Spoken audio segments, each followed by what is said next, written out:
sea, cuando quieres un resultado tienes que estar dispuesto a pagar el precio del proceso. Yo estoy en el Real Madrid 5 años, 2 con Ettore Messina y 3 con Pablo Laso. Le dije, tienes que elegir entre si quieres ser campeón de Europa o si quieres ser el mejor jugador del campeonato. El objetivo de esa selección marcado por la federación era no descender de categoría en el Campeonato de Europa. A mí me gustaría ser oro. Pues nada, me llamaron a la atención. Les faltó decirme, tú eres gilipollas. Tenemos el placer de tener hoy en Baloncesto Prisma a Jota Cuspinera, un entrenador de baloncesto que sabe muchísimo de este deporte, de los que más sabe, si no el que más, sobre todo de spacing. Así que es un auténtico placer tener con nosotros hoy a un amante del baloncesto y además entrenador de entrenadores, algo que pocas veces se ve.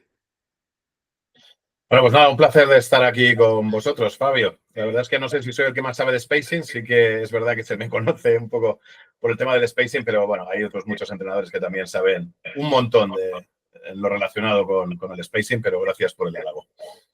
Por supuesto, bienvenido, Jota. Me gustaría comenzar, como todas las entrevistas, contextualizando un poco a quien no te conozca cómo empezó Jota, por lo menos en el baloncesto. De casualidad. Yo jugaba al balonmano. Hubo un año en el colegio cuando tenía 15 años que nos apuntamos poca gente al balonmano.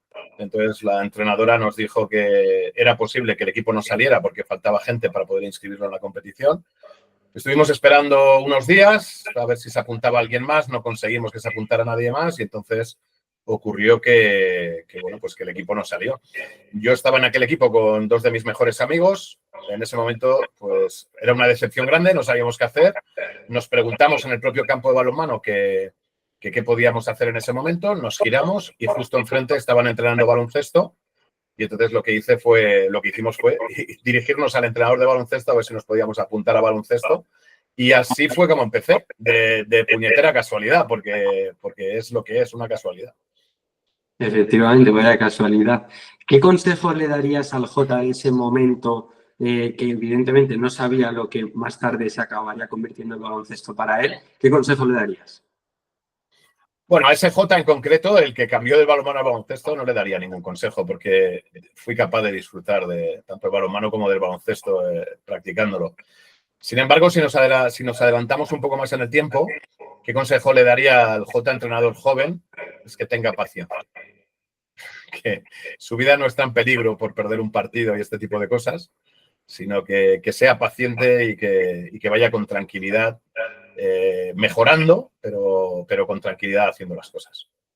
Tú mismo lo has dicho, muy joven, ya entrenador. ¿Cómo diste el paso a entrenador? ¿Fue ya en Estudiantes o dónde empezaste a entrenar? Fue en Estudiantes, el paso a entrenador fue en Estudiantes. Sin embargo, después de ese año en el cole, yo fiché por Las Rozas, que es un club de un pueblo de aquí de Madrid, del noroeste de Madrid, y estuve 2 años ahí. Antes era la categoría juvenil, ahora sería la categoría junior, y resulta que mi profesor era el director de los cursos de entrenador. Ya el primer año me obligó a hacer el curso de monitor, lo que se haría ahora el primer nivel. ¿Vale? Y entonces, yo le dije que yo no quería ser entrenador, pero él me dijo que algún día se lo agradecería. Fíjate lo que es la vida, ¿no? Hice aquel curso. Aquello me abrió la mente a ver el baloncesto de otra manera. Yo creo que me convertí en un poquito mejor jugador por haber hecho el curso. Empecé a entender cosas que de otra forma no hubiese entendido. Y al año siguiente me saqué el de segundo nivel. Entonces, a partir de ahí yo me fui a Estudiantes a jugar. En el siguiente año me saqué el superior, es decir, fui a año por curso. Y simplemente, pues después de 2 años de junior en Estudiantes, Pepo Hernández, que era el director de cantera, que había sido mi entrenador en junior, pues me ofreció la posibilidad de llevar un Benjamín y ahí es cuando yo empiezo a entrenar. Pero como puedes ver, ya llevaba los cursos hechos cuando empiezo a entrenar. En ese momento en el que tú empiezas a entrenar en Estudiantes después de tus 2 años de junior, ¿cuál era tu expectativa como entrenador? ¿A qué aspirabas en ese nuevo papel? Ninguna, a disfrutar.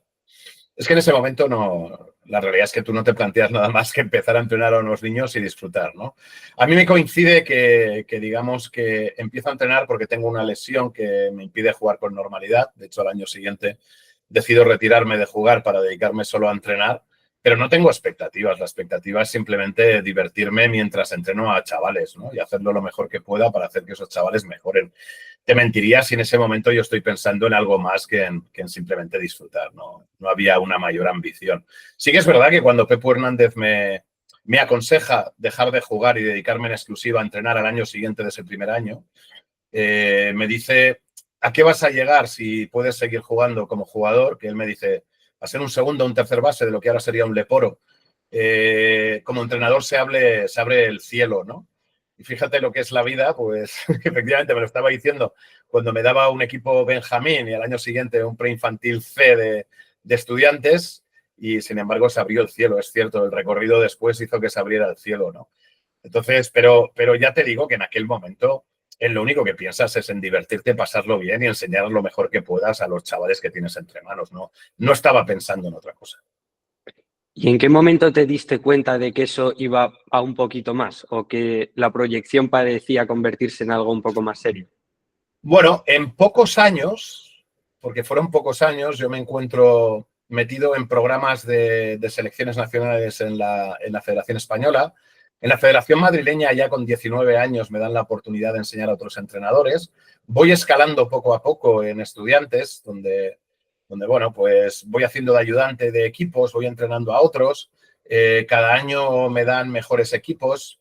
Entonces, digamos que en muy poco tiempo yo ya estaba prácticamente viviendo del baloncesto en el sentido de que yo me pasaba absolutamente toda la tarde en el Ramiro o entrenando o ayudando, haciendo delegado de algún equipo, que lo de hacer de delegado no era más que para ser otro ayudante más, pero como no tenía toda la experiencia necesaria, pues yo qué sé, para ser ayudante del equipo EVA en aquel momento, que sería ahora lo que es un Le Plata o algo así, que es el equivalente, pues que hacía de delegado, pero la intención que era estar en los entrenamientos y en el vestuario para empaparme de todo lo que ocurría como entrenador, ¿no? Entonces yo me pasaba toda la tarde allí metido. Y bueno, eso pues me daba para tener unos ingresos pues que en aquella época probablemente mucha gente de mi edad todavía no tenía, ¿no?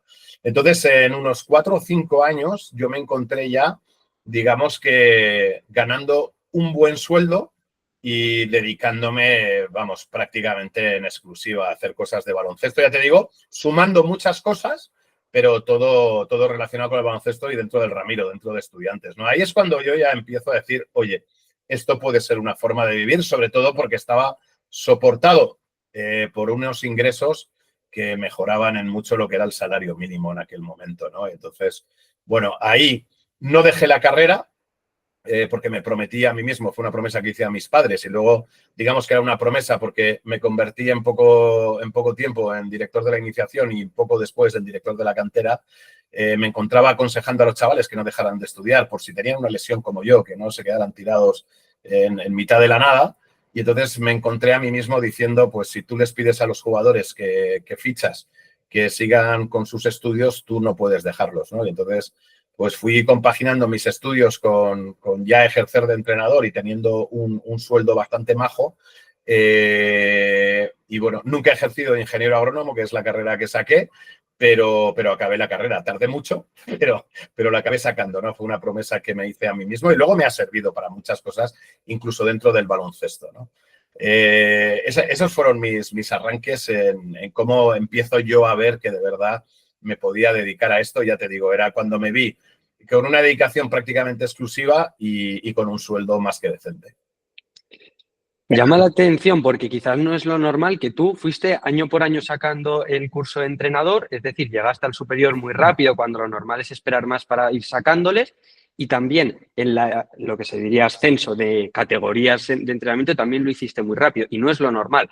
¿Por qué en tu caso sí que se dio esa oportunidad? ¿Qué cambió o por qué la gente no le parece gustarle hacer eso? Bueno, lo primero es, me imagino que algo tendría, ¿no? O sea, algo tendría de facilidad para aprender cosas de baloncesto que me allanó el camino. Por otro lado, le dediqué muchas horas. O sea, esto es así. Yo ya te digo que yo desde el primer año, cuando entrenaba el Benjamín, yo ya estaba ayudando en un equipo que era el cadete B del club y además era delegado del equipo EVA. Entonces, y esa dinámica de ser entrenador de un equipo, ayudante de otro y delegado duró muchos años. Entonces, te puedes imaginar que yo me empapaba. Ya te digo que lo de delegado lo hacía para ser como un ayudante del equipo, poder vivir el equipo, ¿no? Entonces, yo estaba en 3 equipos constantemente y además tuve la suerte de hacerlo en un club de, vamos a llamar, de cantera élite como era Estudiantes, ¿no? Y eso me facilitó las cosas más allá de mi habilidad. ¿Por qué creo que ahora la gente no está dispuesta a pasar por esto? Pues porque yo creo que, sin criticar a la generación de ahora, porque yo creo que toda generación es distinta o todas las generaciones somos distintas, ¿no? Yo creo que ahora queremos el resultado, pero sin vivir demasiado el proceso, ¿no? Y esto no ocurre. O sea, cuando quieres un resultado tienes que estar dispuesto a pagar el precio del proceso.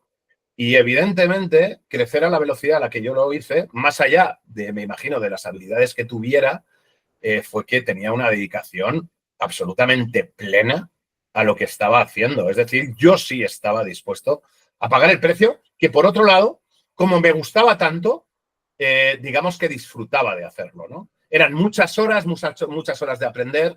Tuve la suerte de estar al lado de muy buenos entrenadores, ¿vale? Eso me facilitó el camino del aprendizaje, eso es seguro, ¿vale? Tanto de gente que ahora es conocida como gente que no verás nunca en un periódico, ¿no? Pero tuve la suerte de tener al lado, estar rodeado de gente muy buena. Y luego, todo lo que iba aprendiendo, pues lo podía poner en práctica en mi equipo, ¿no? Y bueno, pues el famoso acción-error, pues también te lleva a aprender de tus propios errores, a ir puliendo las cosas que vas haciendo y demás. Pero ya te digo que el proceso, más allá de que a mí me gustara mucho, fue un proceso de muchas horas. Yo creo que ahora estamos en la época de la inmediatez, ¿no? O sea, queremos algo y lo queremos ayer, pero es que las cosas, como los guisos, llevan un tiempo. Tú no puedes obtener un buen guisado en un minuto, no va a ocurrir. Necesitas tenerlo horas al fuego, darle los ingredientes necesarios y si haces todo bien, pues al final te vas a meter un buen guiso para el estómago, pero si lo que quieres es hacer un guiso en un minuto como comida rápida, no vas a tener un buen guiso, eso es así. Después de escuchar esta respuesta, me puedo intuir un poco por dónde va a ir la siguiente, pero te hago la pregunta porque seguro que puedes añadir algún matiz más. ¿Qué consejo le darías tú a un joven que quiere llegar a ser entrenador profesional de baloncesto? Que se prepare mucho. Que se prepare mucho y que entienda que su crecimiento solo se puede generar a través del crecimiento de sus jugadores y de sus equipos. Él no crecerá si no hace crecer a sus jugadores y equipos. Y esto es algo que hay muchos entrenadores que no entienden. Que ellos creen que pueden crecer sin que él mejore a sus equipos. No va a ocurrir. Su mejora va a ocurrir cuando sea capaz de hacer mejores a los jugadores que tiene entre manos y a los equipos que tiene entre manos. Y como yo suelo decir, cuando tú haces un muy buen trabajo año tras año de mejora, no estoy diciendo de ganar títulos, porque a lo mejor tú mejoras mucho a tus equipos, pero no están en el nivel de poder ganar a otros equipos, ¿vale? Pero siempre hay gente mirando, siempre. Y si tú haces un buen trabajo año tras año, te irán llegando, vamos a llamarlo así, ofertas de tener mejores equipos dentro de tu club o llegarán ofertas de clubs de al lado que te querrán en sus clubs porque van viendo el buen trabajo que haces, ¿no? Es muy raro que eso ocurra de forma continuada si tú no eres capaz de mejorar a tus equipos. Vamos a seguir avanzando un poco cronológicamente. Todo esto de lo que estamos hablando hasta ahora es en Movistar Estudiantes y tú el salto a una categoría más profesional la das como ayudante en el Real Madrid, que se dice pronto, pero hay que vivirlo. Entonces, bueno, ¿cómo es? Eso sí, pero eso no es así. Yo doy el salto a ACB siendo ayudante 2 años con Pepu Hernández en el propio Estudiantes. ¿Vale? Entonces yo el salto al profesionalismo ya, bueno, era profesional, pero digamos que el salto a la élite como entrenador ayudante ACB lo hago con Estudiantes de la mano de Pepu Hernández, ¿vale? Que había sido mi entrenador cuando yo era junior, que luego fue mi jefe de cantera cuando yo era entrenador en cantera y que luego cuando yo fui director de cantera él era el entrenador de la ACB y fue el que me permitió estar 2 años con él hasta que se tomó un año sabático, que además coincidió con mi salida de Estudiantes y yo ese salto lo doy con Estudiantes. Después, en esa salida, yo me voy 3 años a la Federación Española, donde formo parte del gabinete técnico de la propia federación. Llevo una selección U16 con la que conseguimos ser campeones de Europa por primera vez en la historia de la selección U16. Ahora ya tenemos 5 títulos, pero aquel que conseguí con la generación del 90, en la que estaba un tal Ricky Rubio, pues ese fue el primer título U16 masculino que consiguió la Federación Española en un campeonato de Europa. Después con la U18 con otra U16, con el año 91 fuimos plata y años más tarde llevaría una selección senior. Ahí es cuando yo salgo de la federación, vuelvo a Estudiantes en una segunda etapa muy efímera, porque resulta que cuando yo firmo, que firmé un contrato de 4 años, digamos que volvieron, o sea, cuando yo firmo, había dejado de estar activa la directiva que me echó cuando yo salgo. Nada más firmar, que era otra directiva, nada más firmar, vuelve la directiva que me echó. Y entonces digamos que la relación no fue muy buena, ¿no? Y a los pocos meses decidimos romper el contrato y ahí es cuando llega el Real Madrid. Yo me convierto en entrenador ayudante de Ettore Messina en el Real Madrid y yo estoy en el Real Madrid 5 años, 2 con Ettore Messina y 3 con Pablo Lasso. Pues, si te parece, vamos a ir por partes, detallando algunos de estos pasos. Primero, Vale. lo que has hablado de la Federación Española de Baloncesto. Entiendo que eso también supondría mucho aprendizaje para ti, pero claro, Sí. tú llegas de primer entrenador a una selección U16. ¿Cómo fue para ti en tu primera aventura con la selección española de inferiores el reto más grande que afrontaste? ¿Qué fue lo más difícil? Bueno, es que, difícil fue el tema de... Te voy a contar una historia que es muy graciosa, ¿no? La generación, vamos a decir que no era muy buena. Quiero decir, cuando toda selección son buenos jugadores, pero no era una generación de un talento excepcional comparada con otras, ¿vale? Entonces yo recuerdo que preparando el Campeonato de Europa nos vamos en Semana Santa a jugar un torneo a Italia, a Atri, y recuerdo que jugamos contra Grecia y creo que fue Italia la otra selección. Jugamos 2 partidos y perdemos uno de 20 y el otro de 30.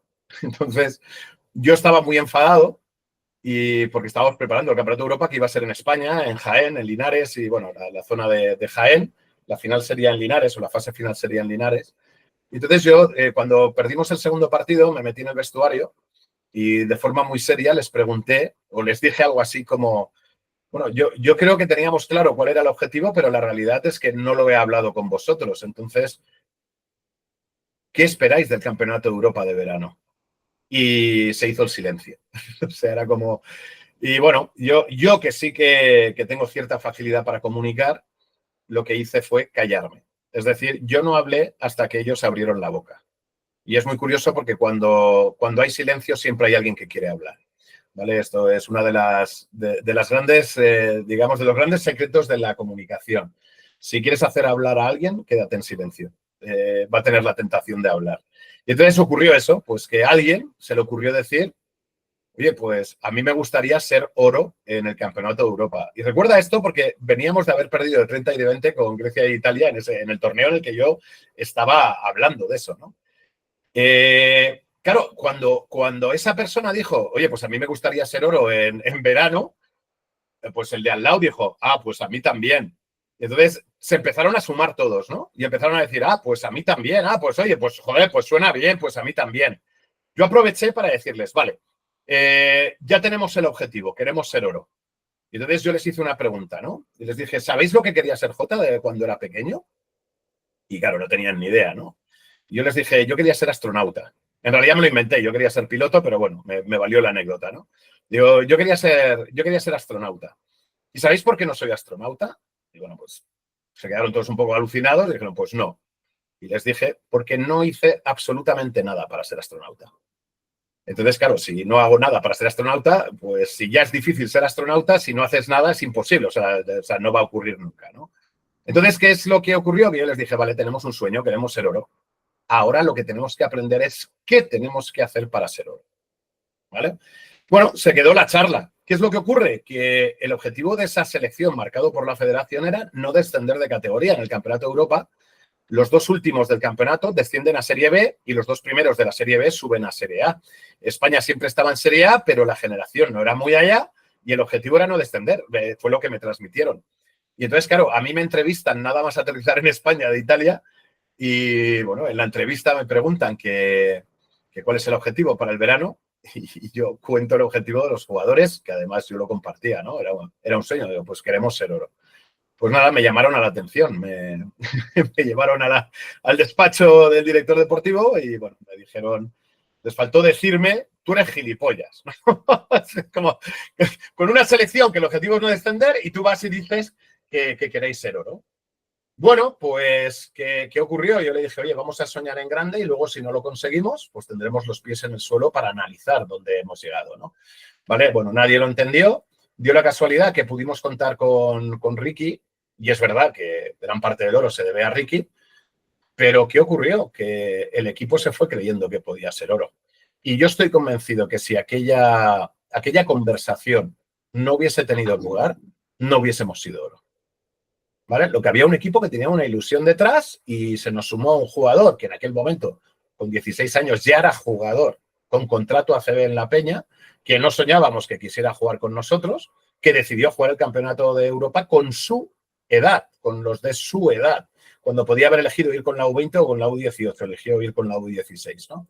Y es verdad, ya te digo, que eso facilitó las cosas, evidentemente. De hecho, era la primera vez que había una página web en un campeonato, porque ahora vosotros ya habéis crecido con Internet, ¿vale? Pero en aquella época estaba emergiendo. Entonces, era la primera vez que un campeonato de Europa tenía una página web dedicada, ¿no? Entonces, ponían la foto del líder de estadísticas en cada jornada y, bueno, pues de todo el campeonato, ¿no? Al final del campeonato, la foto de Ricky Rubio estaba por todas partes, ¿no? Era líder en anotación, líder en rebotes, líder en asistencias, líder en robos, líder en todo, en casi todo, ¿no? Pero ya te digo yo que Ricky necesitó del resto de jugadores para ser campeón. Y yo estoy convencido que aquella predisposición de ahí, o sea, de que el equipo fuera campeón, viene de aquella conversación en Atri después de aquellas 2 derrotas, donde hablamos de por qué Jota no había podido ser astronauta y ellos querían ser oro, ¿no? ¿Vale? Esto lo tengo muy claro. ¿Vale? ¿Por qué te he contado esta historia? Pues no sé, me he olvidado de la pregunta, Fabio, porque creo que la historia es muy chula. ¿Vale? Desde luego, la me he ido por historia las ramas. ha sido de 10. La pregunta era que cuál fue el reto más difícil, pero bueno, ha quedado Vale, más que pues, respondida. sí, O pues bueno, el reto más difícil fue ese. El decir, yo era consciente que el reto era no descender y que ya habíamos dicho que queríamos ser oro, ¿no? Y entonces era como, yo tenía claro que si no lo éramos, que además era lo normal, es decir, que lo normal era que hubiésemos quedado, yo qué sé, de 16 equipos, el 12, el 13, queríamos salvar, no quedar el 17 o el 18, no sé si eran 16 o 18, ahora no recuerdo, pero bueno, 16 debían ser. No quedar el 15 y el 16 para no descender, pero teníamos que, o sea, la generación es que no era una gran generación, ¿no? Y con todo el respeto a todos esos jugadores a los que tengo un grandísimo cariño, ¿vale? Pero entonces el reto más difícil era ese, ¿no? Era el decir, vale, el objetivo es no descender y aquí nos hemos plantado todos chulos a decir que queremos ser oro y lo hemos hecho público. Entonces yo creo que esa fue la dificultad. Luego yo nunca lo viví como una dificultad, no el hecho de ganar el oro, que evidentemente tuvo todas sus dificultades, sino que yo ya metido en tarea, tú ya no piensas en las consecuencias de serlo o no serlo. Tú lo que haces es lo mejor que puedes o sabes para, bueno, pues para hacerlo lo mejor posible con tu equipo. ¿cuál fue el reto? Te iba a preguntar ahora, pero para que no parezca la misma pregunta, te pregunto sobre Ricky Rubio. Un momento tan histórico como es para el baloncesto español, en el que en ese momento promesa como es Ricky Rubio ya empieza a ser una realidad y tú le tienes entrenando. ¿Cómo fue aquella experiencia? Pues fue muy chula. Yo aprendí mucho de Ricky y creo que Ricky aprendió algunas cosas de J. Cuspinera. Hay muchas cosas que no se saben de aquel momento, ¿no? Una, por ejemplo, es que Ricky llegó a aquella concentración totalmente falto de forma. Entonces, yo recuerdo que el preparador físico a mitad de concentración me dijo, Jota, si seguimos así, Ricky no va a llegar en condiciones de competir. Entonces le pregunté qué proponía el preparador físico y me dijo, Ricky tiene que hacer la mitad del entreno de equipo y tiene que hacer cosas de preparación física extra a las que hace con el resto del equipo y tiene que ser a costa de lo que hace en cancha. Entonces tú imagínate a J. Cuspinera diciéndole a un jugador, aunque tuviera 16 años, que ya tenía ficha ACB, porque no era un jugador que subía con no, era un profesional del primer equipo ya con 16 años, que tenía que a mitad de entreno se tenía que ir a correr con el médico porque si no, no llegaba. Y el tío lo entendió perfectamente, no le gustó, pero lo asumió. Y bueno, pues cuando llegaba después, cuando ya llevaba 50 minutos entrenando cancha, le decíamos, tienes que parar e irte a correr con el médico y lo aceptó. Acabó llegando en buena forma, la prueba está en todo lo que consiguió, ¿no? ¿Vale? Y hubo otras muchas. Yo recuerdo, mira, después del primer partido, nosotros ganamos el primer partido de 20 a Rusia. Que curiosamente el último partido del campeonato sería con Rusia. Luego hablamos de eso, ¿vale? Es decir, el primer partido fue con Rusia y la final fue con Rusia. Y ganamos de 20, ganamos bien. Al día siguiente jugábamos con Eslovenia. Eslovenia acabó descendiendo y ganamos de 2 de milagro. Entonces yo recuerdo que en ese partido Ricky estuvo muy ansioso y digamos que cuando vio el partido complicado, quiso hacerlo todo él solo. Entonces yo recuerdo que después del partido, en el hotel, tuve una conversación con él donde le vine a decir algo así como, Ricky, tienes que fiarte de tus compañeros, no lo puedes hacer todo tú solo. Entonces, resumiendo, para no hacer la historia muy larga, le dije, tienes que elegir entre si quieres ser campeón de Europa o si quieres ser el mejor jugador del campeonato. Si quieres ser campeón de Europa, te tienes que fiar de tus compañeros. Y tienes que darles balones, dejar que ellos hagan determinadas tareas, fiarte de que lo van a hacer bien porque hay buenos jugadores. No te preocupes, ¿de acuerdo? Fíate, descárgate de responsabilidades porque si tú cargas con más peso en la mochila del que puedes cargar, tú vas a caer y vamos a caer todos contigo. Bueno, pues ¿qué ocurrió? Pues que fuimos campeones de Europa y él fue el mejor jugador del campeonato, con lo que te he dicho. O sea, yo creo que no ha habido una actuación individual en un campeonato de Europa de categorías inferiores tan descomunal como la que tuvo Ricky en aquel campeonato en Linares. Wow. Vamos a volver ahora ya un poco a lo que son los clubes para no centrarnos solo en la FEP. Hablábamos de que tú el salto al profesionalismo lo diste siendo ayudante de ACB en Fuenlabrada. ¿Qué fue lo que más te impactó, lo que menos te esperabas como entrenador al llegar al ACB? Bueno, hay muchas cosas. Me di cuenta que de muchas de las cosas que enseñaba no servían para ACB. Entonces me di cuenta que si volviera a entrenar formación, habría muchas cosas que haría de forma distinta. ¿Como cuál? Es decir, ¿Si puedes decir alguna? ahí me planteé, bueno, pues cosas como, por ejemplo, el tema del lado de ayuda, de decirnos que siempre tienes que estar en el lado de ayuda. No, tienes que intuir lo que hace el ataque, porque como con Navarro en una esquina estés en el lado de ayuda, te vas a comer todos los tiros que quiera tirar, porque va a coger los bloqueos como le da la gana, ¿no? Hay muchas cosas que se enseñan y que luego hay que desaprender, ¿no? Y entonces, esto es algo que me llevó a decir, pues cuando enseñes jóvenes, empieza ya a enseñar las habilidades que necesitan, lleguen o no, para estar en el mejor nivel posible, ¿vale? Y eso cambió mi forma de verlo. ¿Y cuándo te das cuenta de eso? Cuando vives la CB.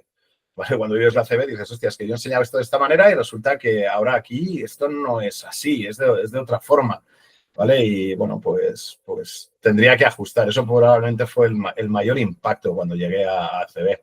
Luego, evidentemente, la repercusión que tiene, no en ti, porque tú estás parapetado detrás de un entrenador, ¿no? Pero, claro, ahí si la cagas, pues sales en los periódicos. Si la caga el equipo, si la caga Pepo Hernández, que era el entrenador, ¿no? Sales en los periódicos. Entonces, claro, cuando de repente las cosas no van como quieres o al revés, van muy bien, mejor de lo que piensas, pues ves a tu equipo y te ves en fotos ahí en los periódicos, pues eso te llama mucho la atención, ¿no? Luego te acostumbras, eso es cierto, ¿no? Y no tiene mayor relevancia. Luego, si quieres, te cuento cuando fui primer entrenador en Fuenlabrada una anécdota tremendamente curiosa con esto de la teórica fama, ¿no? que aunque parezcas en los periódicos, solo te conocen los frikis y ni siquiera esos. Pues guárdala porque vamos a seguir cronológicamente y cuando llegue el momento hablamos de eso. Vale. Pero de ahí, después de todo lo que nos has contado antes, llegas al Real Madrid. ¿Cómo es llegar al que para muchos es el mejor club del mundo? Pues es otra dimensión, no te voy a engañar, ¿vale? Yo tuve muy buenos, te he dicho antes, muy buenos maestros en Estudiantes. Yo soy subcampeón de liga con el Estudiantes y de hecho no la ganamos de milagro, fue una pena, pero estuvimos a nada de poder ganarla. Llevamos al Barça a un quinto partido 3-2, donde el segundo partido en el Palau Blaugrana, del que nos volvemos con un 2-0, hay una falta no pitada de un agarrón que si la pitan nos dan 2 tiros libres que si metemos uno de los dos, perdón, los dos, hubiésemos ganado el partido. Y nos hubiésemos ido a Madrid con un 1-1 en vez de con un 0-2. Pero bueno, fuimos subcampeones, es decir, que yo estaba en un equipo que luchaba por lo máximo, pero cuando llegó al Real Madrid, que el equipo sigue luchando por lo máximo, el club es otra dimensión, es otra historia. Mucho más grande, la repercusión que tiene es infinitamente mayor, debido al fútbol, evidentemente, ¿vale? Y además el objetivo ya no es intentar ganar una liga, sino intentar ganar una Euroliga, ¿no? Entonces, perdona que estoy con la tos esta. Simplemente cambia la dimensión. Y a mí me cambia Ettore Messina me cambia la forma de ver el baloncesto absolutamente. Es decir, yo fui creciendo, crecí mucho con otros entrenadores, pero cuando llego al Real Madrid con Ettore Messina le da la vuelta a mi calcetín baloncestístico. O sea, pero de arriba abajo.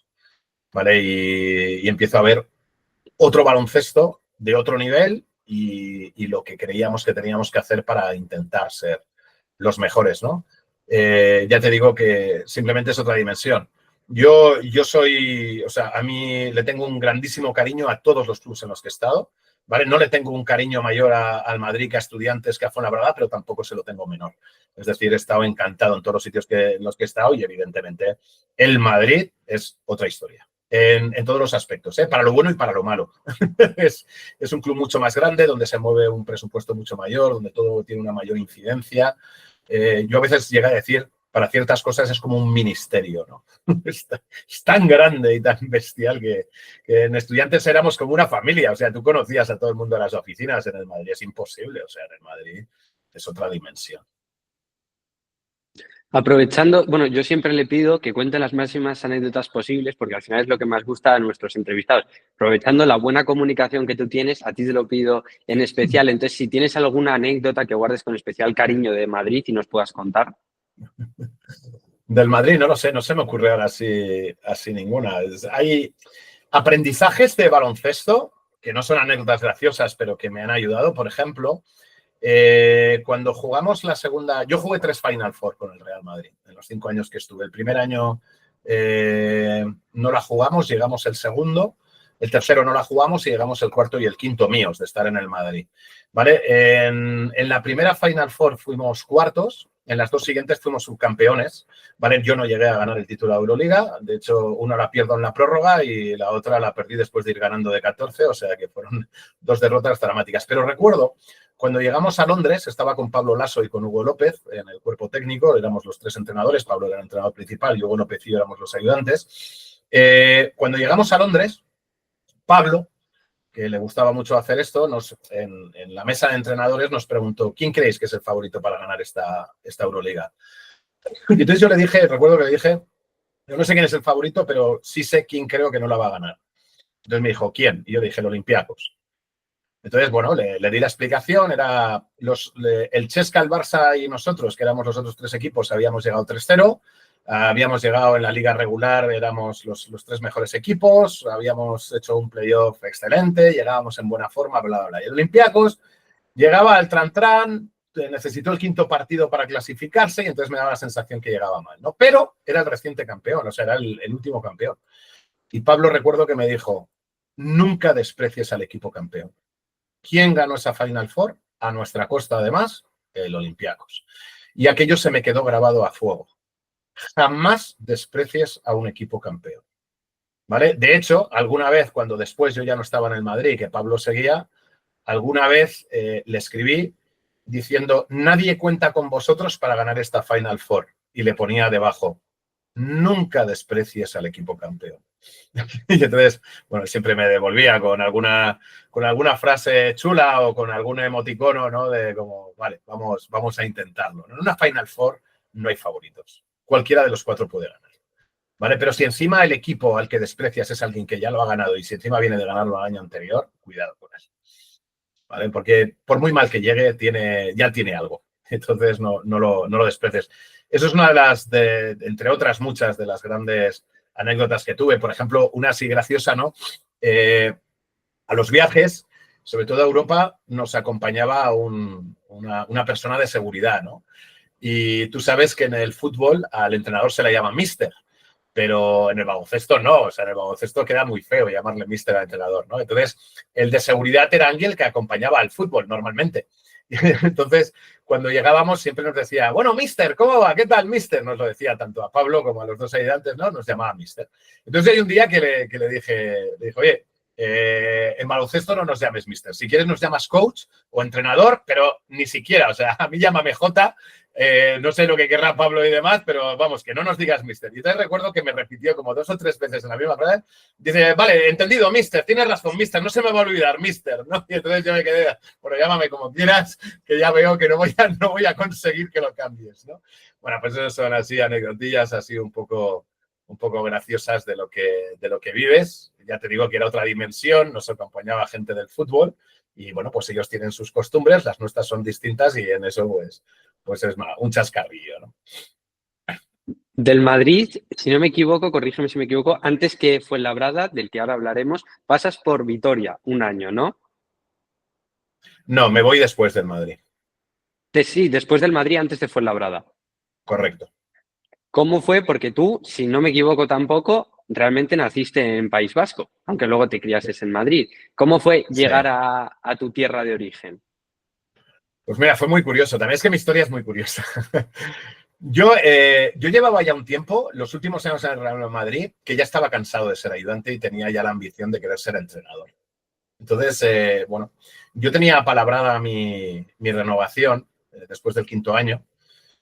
Había hablado con Juan Carlos Sánchez, que era el director general, unos meses antes en Tel Aviv. Recuerdo que me preguntó si me gustaría seguir por 2 años más. Le dije que sí, pero le conté esta ambición que tenía de querer entrenar. Le pregunté que si firmaba, si luego me salía como primer entrenador, si me permitirían salir. Me dijo que sí, hablamos incluso de las cifras. O sea, no firmamos nada, pero digamos que lo dejamos todo cerrado, ¿no? ¿Qué ocurrió? Que después de ese año, que fue el año que perdimos la final con Maccabi en la prórroga en la Euroliga, y fue el famoso año donde perdimos la liga con Barça, donde Pablo Laso sale en silla de ruedas porque se rompe el tendón de Aquiles, ¿no? Expulsado en el 4º partido, si no recuerdo mal, del Palau Blaugrana, pues que el Madrid decide prescindir tanto de los 2 ayudantes. De hecho, ahora ya se sabe, se quiso cargar a Pablo Laso en aquel momento, ¿no? Al final lo mantuvo, pero los 2 ayudantes salimos. Yo dije, bueno, está bien porque en realidad la vida me ha puesto donde me quería poner yo, que era el hecho de, bueno, pues ahora ya no tienes más narices que intentar ser entrenador. No sé si en ACB, si en Le Plata, en Le Poro, EVA o en un junior, ¿no? Pero quería entrenar. ¿Qué pasa? Que no tuve ofertas, ¿vale? Y entonces empecé el año en casa.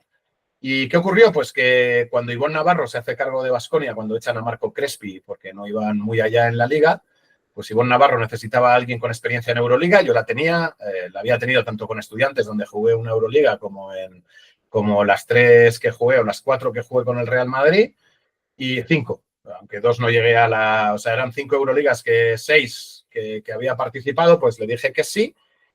Pero es que dije, pero si es que tú ya no querías ser ayudante. O sea, yo aterricé en Vitoria y digo, vale, aquí estás otra vez donde no querías estar, no Vitoria, sino en el puesto de ayudante, ¿no?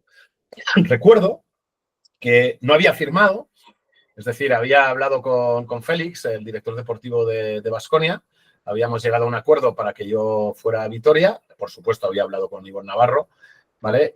Pero cuando llego digo, es que yo no quiero ser ayudante. Entonces llamé a un amigo, como no había firmado, para que, como para decir, oye, que me vuelvo a Madrid, que me he equivocado, les digo que me he equivocado y me vuelvo. Y quería la reafirmación de un amigo, ¿no? ¿Y qué ocurrió? Que cuando llamé al amigo, me dijo, ni de coña. O sea, tú te has comprometido con Ivonne, Ivonne se tiene que haber pegado por ti, aunque no hayas firmado, tú te quedas hasta junio. Y en junio decides lo que haces. Entonces dije, vale, pues digamos que me llevé como una reprimenda y dije, vale, pues tienes razón, ¿no? Es decir, no he firmado, pero tengo un compromiso, sobre todo con Ivonne, también con Félix, con el Baskonia. Entonces dije, vale, pues me quedo aquí y luego ya. Y así fue, yo me quedé, disfruté un montón en Baskonia, tanto con Ivonne, perdón, joder, estoy fatal. Nada. Como con el club. Pero al terminar la temporada les dije, oye, no sé si tenéis intención de renovarme, que no lo sé, si la tenían o no, pero les dije que yo ya, que había terminado mi etapa como ayudante, que me salía, que me iba y que intentaría entrenar, ¿me entendieron? Y además no sé si querían renovarme o no, o sea, no di pie a que ocurriera, simplemente les dije que yo me iría, tanto si Ivonne renovaba, que no ocurrió, como si no renovaba. ¿Vale? Y bueno, pues esa fue mi experiencia en Baskonia, que fue muy gracioso porque, si no recuerdo mal, desde que yo llegué, ganamos todos los partidos en casa, pero no recuerdo ganar ninguno fuera. Entonces, en casa ganábamos a todo el mundo, en Euroliga, al EFES, al Madrid, al Olympiacos, al Barça, en Liga ACB igual, pero jugábamos fuera y no ganábamos a nadie.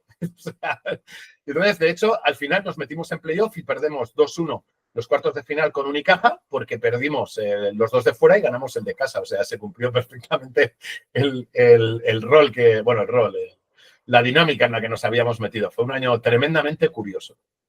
El Buesa es mucho Buesa Arena y hace mucho ahí jugar en casa para Baskonia. De ahí ya sí te vas a Fuenlabrada, pero ¿llegas a Fuenlabrada siendo primer entrenador o todavía ayudante? No. Esto es lo más curioso. Recuerdo que cuando yo me estoy volviendo de Vitoria, me llama Santabac. La historia con Santabac es la siguiente. Yo sustituyo a Santabac en el Real Madrid. Santabac, 5 años después, me sustituye a mí en el Real Madrid. Entre medias, Santabac es alumno mío en el CES en uno de los CES que se hizo en Donosti. ¿Vale? A él le nombran entrenador principal de Fuenlabrada y me llama. Me conocía porque había sido alumno mío, aparte, bueno, pues hemos coincidido en otras cosas, y me llama y me dice, Jota, me han ofrecido Fuenlabrada y me gustaría que vengas de ayudante conmigo a Fuenlabrada. Yo le digo, San, mira, acabo de dejar Baskonia porque quiero entrenar.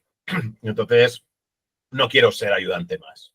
Entonces me dice, lo entiendo, yo he pasado por ese mismo proceso y vale, me parece bien. Y colgamos. Recuerdo que 2 semanas más tarde, yo iba camino de un clínico a Ourense con un amigo en el coche y vuelvo a recibir una llamada de Santabac. Bueno, pues digo, a ver qué quiere, ¿no? Le cojo el teléfono en manos libres con el amigo, oye, tengo un amigo escuchando, no hay problema, tal, no sé qué. Me dice, bueno, ¿qué? ¿Te lo has pensado? Y le digo, si me he pensado, ¿qué, San? Y me dice, lo de venirte. Le digo, pero si te dije que yo no quería ser ayudante, o sea, yo no me estoy pensando nada, te dije que no quería seguir siendo ayudante y además tú lo entendiste. Dice, vale, o sea que la respuesta es que no, ¿no? Y le dije, pues la misma que te di hace 2 semanas, no sé por qué me llamas otra vez. Entonces, bueno, colgamos, amigable, porque somos amigos, pero bueno, yo no entendí nada. Y al poco tiempo me vuelve a llamar y me dice, Jota, todos los banquillos ACB Leporo, Le Plata están cerrados. ¿Qué vas a hacer? Y yo le dije, pues empezaré en mi casa o entrenaré al junior de mi pueblo. No lo sé. Y entonces me hizo la siguiente reflexión. Dice, ¿tú quieres ser entrenador? Dice, mira, cuando estás en un equipo grande de ayudante, puede ser que echen al primer entrenador y que el ayudante sea una de las opciones para poder entrenar al equipo. De hecho, eso ha ocurrido con Joan Plaza, Xavi Pascual, Dusko Ivano, ha ocurrido con muchos entrenadores, ¿vale? Que siendo ayudantes de grandes equipos se le dan la oportunidad de ser primer entrenador porque eran el ayudante que estaba en el momento, ¿vale? Pero me dice, ni un solo equipo grande te dará la oportunidad de entrenar si no tienes experiencia como entrenador y no estás dentro de la estructura y ahora estás fuera. ¿Quién te puede dar la oportunidad de entrenar en ACB? Dice, un equipo pequeño. Y me hace la siguiente reflexión. Me dice, pero tú, todo el baloncesto que has vivido es en equipos grandes. Cuando estabas en Estudiantes, habéis jugado una final de liga y has jugado Euroliga. De hecho, yo jugué la semifinal, o sea, jugábamos, los 2 años que estuve, jugamos semifinales, los 2 años, ya te digo, un año la final. Luego te vas a la federación, vale, compites con selecciones nacionales, donde además fui entrenador ayudante de la senior, ¿vale? Dice, luego te vas al Madrid, te has ido a Baskonia, todos son equipos grandes. Tú conoces cómo funcionan los equipos grandes, pero no tienes ni idea de cómo funciona un club pequeño. Vente conmigo, conoces cómo funciona un club pequeño, que además va a ser el que te puede dar la oportunidad, si no estás dentro, de que puedas entrenar, ¿vale? No quiere decir que vaya a ocurrir, pero no será un club grande quien te dé esa oportunidad si estás fuera, ¿vale? Y, oye, después de un año decides qué haces. ¿Qué ocurrió? Que en la 6ª jornada a San lo llaman para Maccabi. Entonces me lo comentan, nos íbamos a jugar a Donosti, a San Sebastián, y me dice, me ha llamado Maccabi. Y dice, yo no me voy a ir si tú no vienes conmigo. Y yo le dije, San, estoy en Fuenlabrada porque me convenciste de vivir un equipo pequeño. Y eso es lo que voy a hacer, conocer un equipo pequeño. ¿Vale? Maccabi es el Real Madrid de Israel. Y ya lo conozco y ya no quiero vivirlo. Y me dice, yo te consigo el sueldo que tú quieras allí. Y le dije que no es un tema de dinero, es un tema de que ya quiero entrenar. Tú me convenciste de vivir un club pequeño y es donde estoy por si algún club pequeño me da la oportunidad de saber cómo funciona un club pequeño, ¿no? ¿Vale? Y entonces, bueno, él al final me amenaza, pues si tú no vienes conmigo, yo me quedo. Y digo, bueno, pues si es lo que he dicho de hacer, estar contigo todo el año. Y bueno, él al final se acaba yendo y me dan el equipo a mí, ¿vale? Y esa es mi primera oportunidad como primer entrenador. Además, bueno, pues da la casualidad que otra vez con un equipo hecho para no descender, que era el objetivo. De hecho, el equipo salva la categoría porque Ourense no asciende por temas burocráticos, por temas de cuando el canon no lo podían pagar los equipos que subían, porque no tenían el dinero, ¿vale? Y entonces no suben y entonces Fuenlabrada se queda en ACB cuando tenía que haber empezado en Leporo, que esa sí fue una condición. Si el equipo se hubiese salido en Leporo, yo no hubiese sido ayudante del equipo y solo era ayudante del equipo si salía en ACB, que fue lo que ocurrió. Pues con el equipo hecho para no descender o para intentar no descender, pues nos acabamos metiendo, bueno, nos metimos en Copa del Rey y nos metimos en playoff, ¿no? Fue un primer año absolutamente extraordinario, ¿vale? Iniciado con San, donde además la relación con Sam fue muy especial porque él me dijo, no quiero un entrenador ayudante al uso, quiero que seamos como dos entrenadores principales, ¿no? Y la verdad es que, bueno, pues tuvimos una relación ahí muy, muy curiosa de cómo dirigíamos al equipo. Evidentemente él era el entrenador, pero si tú entrabas desde fuera y no sabías quién era el entrenador, probablemente no adivinabas si Jota o San era el entrenador por cómo interactuábamos con los jugadores. De ahí, bueno, estás en Fuenlabrada varios años, vas a Zaragoza, después de Zaragoza vuelves a Fuenlabrada y demás. Esto ya son más años en los que vas empezando a coger cada vez más soltura y más bagaje en ACB como primer entrenador. ¿Qué cambia de ser entrenador por primera vez en ACB a, bueno, tampoco llevar 20 años, pero ya llevar unos cuantos siendo el primero en ACB? Bueno, me imagino que cambia cómo sientes la presión, ¿no? A medida que vas viviendo años, siempre tienes presión, pero la presión la sientes de una manera más relajada. Eso es probablemente lo que ha cambiado con el tiempo, ¿no? Al principio no quieres meter la pata en nada porque piensas que si no es tu final. Luego te acabas dando cuenta que puede o puede que no tienes ni idea qué va a ocurrir, ¿no? Y ACB está llena de ejemplos, ¿no? De gente que le ha ido mal en un momento determinado y, sin embargo, le han dado la oportunidad de seguir y ahora hacerlo fantástico, ¿no? ¿Vale? Yo, por poner un ejemplo aquí, cuando Ivonne Navarro sale de Baskonia, le dan Manresa desciende con él y yo recuerdo que hablaba conmigo, ¿y ahora quién me va a querer? ¿No? Yo le decía, Ivonne, has hecho un buen trabajo en Manresa, el equipo era lo que era, o sea, la gente yo creo que ha visto que has hecho un buen trabajo, curiosamente le ficha a Murcia, ¿no? Entonces yo le digo, ¿ves? O sea, no se trata solo de que si desciendes o que si tal, el mundo se acaba. Oye, a otros descienden y ya nadie se acuerda de ellos, eso también es cierto, pero otras veces no, ¿no? Entonces nunca sabes qué es lo que es. Esa es una de las cosas que he aprendido con estos, que nunca sabes qué te depara el mañana. A veces las cosas van perfectas y tampoco nadie se acuerda de ti, ¿no? Ahora, por ejemplo, un ejemplo, no que no se acuerden de él, pero un ejemplo muy claro de esto, Chus Mateo gana la Liga ACB y le echan del Real Madrid, ¿no? Es decir, incluso cuando las cosas van medio bien, no tienes garantía de tener nada asegurado, ¿no?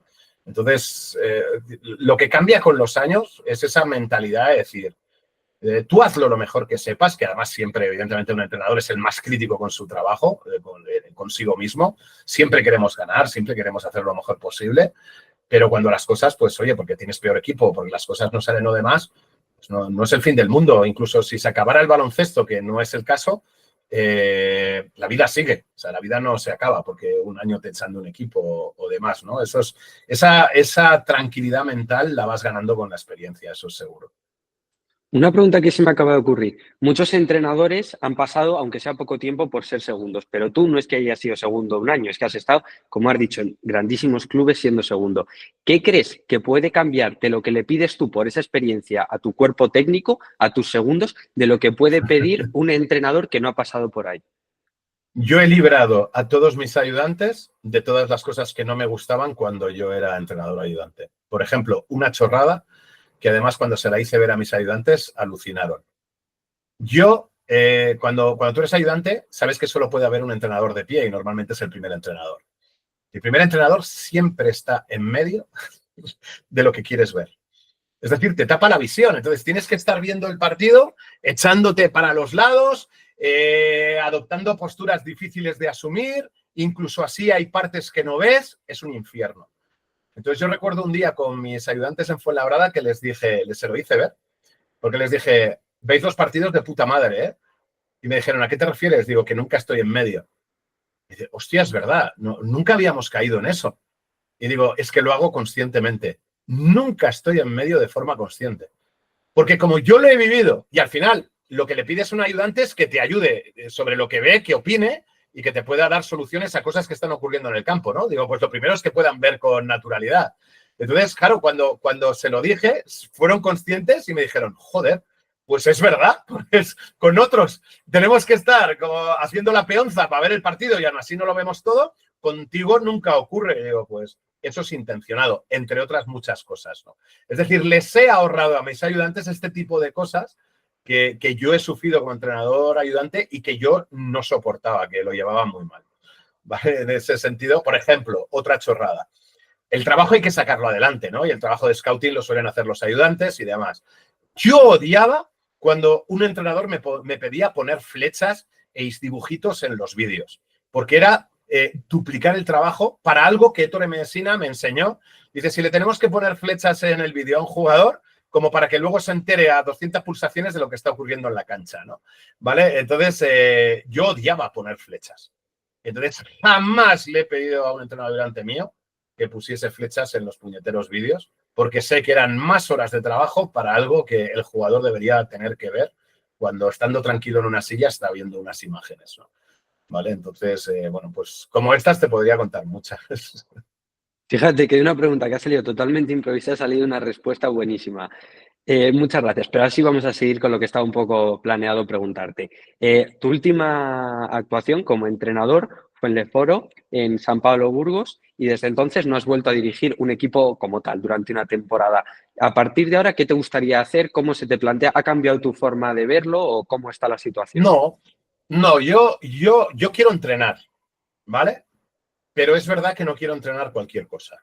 Es decir, he tenido ofertas que he rechazado porque en la entrevista o cuando nos hemos conocido, pues no hemos llegado a contactar como a mí me gustaría o no he visto que hubiese un proyecto serio o lo suficientemente ambicioso como a mí me gustaría.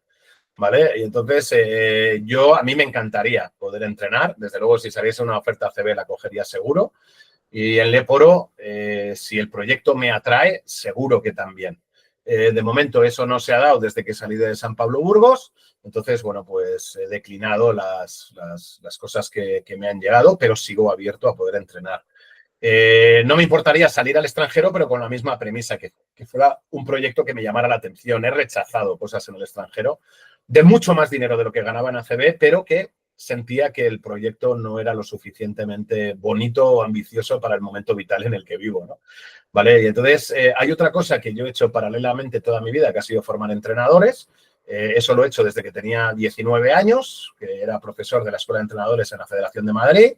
He formado entrenadores en la Federación de Madrid, en la Federación Española, ahora lo hago en distintas federaciones, como la de Castilla-La Mancha, sigo colaborando con la de Madrid y con la Española, y además tengo mis formaciones online sobre spacing y sobre táctica, sobre todo, que es donde más cómodo me siento, pues para los entrenadores que quieren crecer. Creo que tengo 2 cursos, si no porque sean míos, que son excepcionales los 2.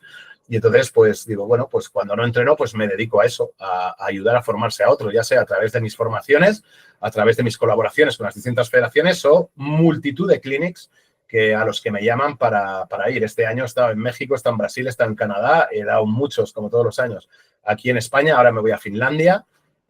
Bueno, pues mientras no llega un equipo que nos apetezca, tanto al equipo que me fiche como a mí, fichar por ese equipo, pues digamos que me mantengo activo ayudando a formarse a otros entrenadores, que también me gusta mucho. Ahora hablaremos de lo de la formación, que tengo preparadas algunas preguntas, pero ahora que has mencionado justo lo del extranjero, te recuerdo, no voy a decir el nombre porque además fue fuera de cámaras, pero un entrenador del extranjero le pregunté, ¿y por qué no? O sea, ¿no estás más cómodo, aunque se gane más dinero por regla general fuera, entrenando en España? Y me dice, sí, pero es que yo ya aspiro a entrenar un equipo ACB y para entrenar un equipo ACB hay muy pocas ofertas porque no es como el mercado de jugadores, está súper cerrado el de entrenadores. Entonces, te quiero preguntar, pues, a ver, la respuesta lógica es pensar, hay pues un número de entrenadores que puede haber primeros en ACB, muy poco, porque es el mismo que el de clubes que compiten. Pero, ¿crees que se podría hacer algo o que es simplemente la situación que es para abrir un poco ese mercado? Yo creo que está abierto. Es que Sí. yo creo que hay que entender una cosa, ¿vale? Una vez me preguntó un periodista qué hay que hacer para ser entrenador ACB. Yo le dije, yo te puedo decir lo que hay que hacer para ser entrenador. Para ser entrenador ACB, le respondí, ¿qué hay que hacer para ser ministro? Hay 18 plazas, es exclusivo. ¿vale? Y es verdad que hay gente que repite porque lo hace muy bien. Entonces se habla de la famosa rueda, ¿no? Se habla de que si sales de la rueda no vuelves, lo cual no es verdad. Hay entrenadores que vuelven después de estar años o muchos años fuera de la rueda, ¿vale? Paco Olmos volvió a ACB después de estar como 15 años fuera. Sergio Valdeolmillos, Paco García, son entrenadores que tuvieron su momento en ACB, que salieron de ACB y parecía que estaban fuera y volvieron a ACB. Es decir, hay gente que vuelve, hay otros entrenadores igual, ¿no? Ahora mismo, justo esta temporada que empieza, hay varios entrenadores noveles en la liga o entrenadores que entraron el año pasado, ¿vale? Entonces, quiero decir, a veces vemos la rueda cerrada porque es selectiva, son 18 y hay gente que va a repetir, pero ahora mismo estamos en un proceso donde hay varios entrenadores que entran nuevos, ¿no? No me van a salir los nombres porque soy muy malo para los nombres, ¿vale? Jesús Ramírez entra en Zaragoza, ahora no me acuerdo del entrenador que entra en Granada, ¿vale? Pero es novato en la competición, lo mismo que Jesús Ramírez. El entrenador de Juventud entró el año pasado, había sido ayudante, pero como entrenador principal lo hace por primera vez el año pasado, ¿no? Bueno, pues va entrando gente, y va entrando gente nueva, y además es normal, quiero decir, hay una regeneración, hay entrenadores jóvenes que lo hacen bien, y que lo mismo que cuando yo entré o que cuando entró cualquier otro, yo lo hice ya madurito, pero hay otros entrenadores que han entrado antes, pues lo hicieron jóvenes a costa de que otro saliera, porque por los 18 puestos, si entra uno nuevo, hay alguien que tiene que salir, esto es así, ¿no?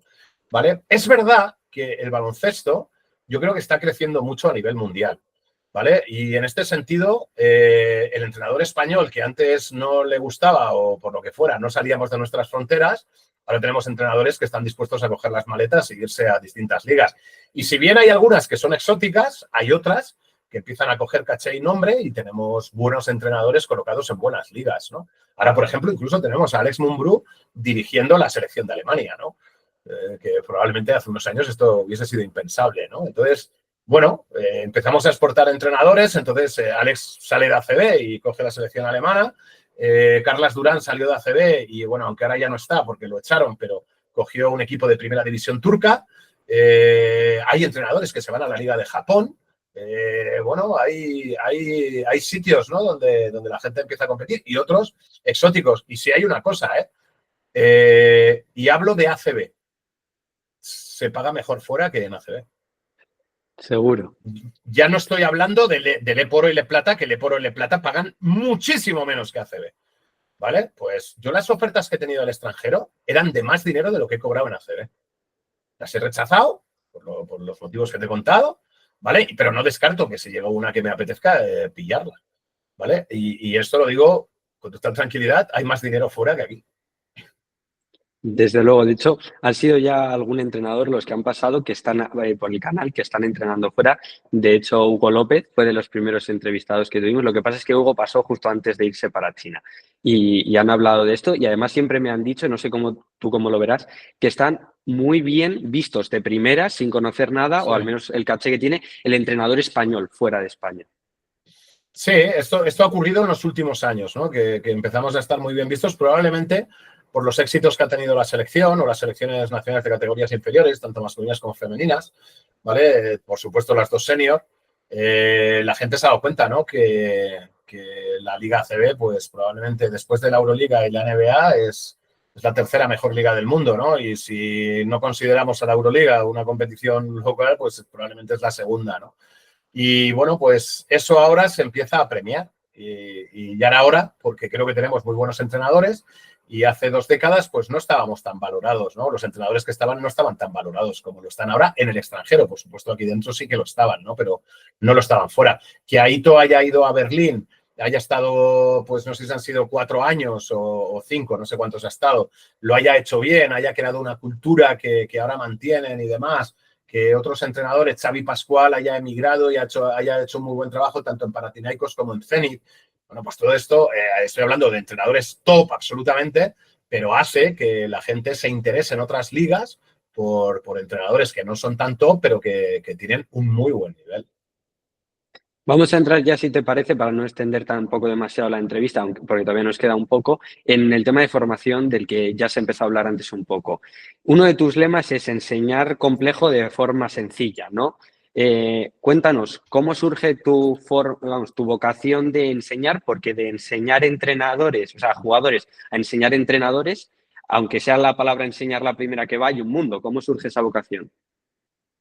Bueno, la historia es la frase es, abraza la complejidad, te enseña sencillo, ¿vale? Que es, las cosas que queremos enseñar normalmente son complejas. La labor de un docente es convertir cosas complejas en cosas sencillas de entender sin reducir la complejidad de aquello que estás intentando enseñar, ¿no? Esa es probablemente una de las virtudes de los grandes maestros, ¿no? El ser capaz de explicar las cosas de una forma muy sencilla, aunque el tema sea realmente complejo. De hecho, Albert Einstein decía que si no eres capaz de explicarlo de una forma que hasta tu abuela lo entienda, quiere decir que ni siquiera tú entiendes la verdadera raíz del problema, ¿no?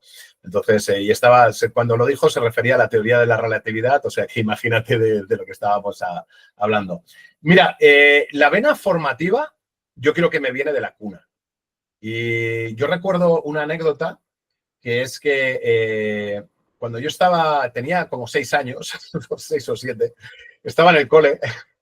Y llamaron a eso, pues estaba, yo qué sé, no sé qué era primaria o parvulitos, yo qué sé qué era. Recuerdo que estaba en el aula con el resto de alumnos y la profesora, pues de repente alguien entra en el aula y llama a la profesora que tenía que atender algo fuera, ¿no?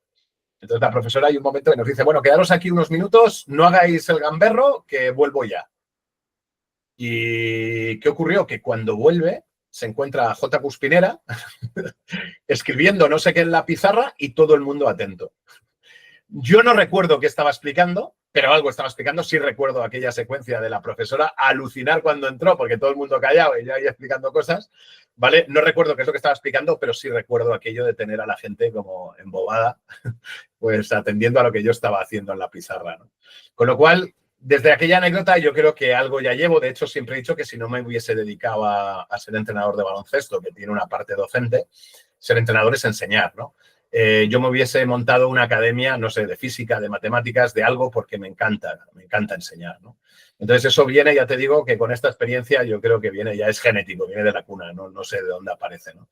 Es verdad que me dicen que tengo facilidad para comunicar, ¿vale? Eso ayuda mucho. Y para algunas cosas, pues sí he sido capaz de reducir la complejidad de lo que quiero enseñar a cosas muy sencillas y eso facilita también que pueda enseñar con cierta facilidad, ¿no? De ahí me viene la docencia. El hecho de enseñar a entrenadores, pues probablemente porque es en lo que tengo experiencia, ¿vale? Enseño también a jugadores cuando entreno, porque entreno jugadores, pero me mola mucho el hecho de ayudar a crecer a entrenadores porque tengo mucha experiencia entrenando, ¿no?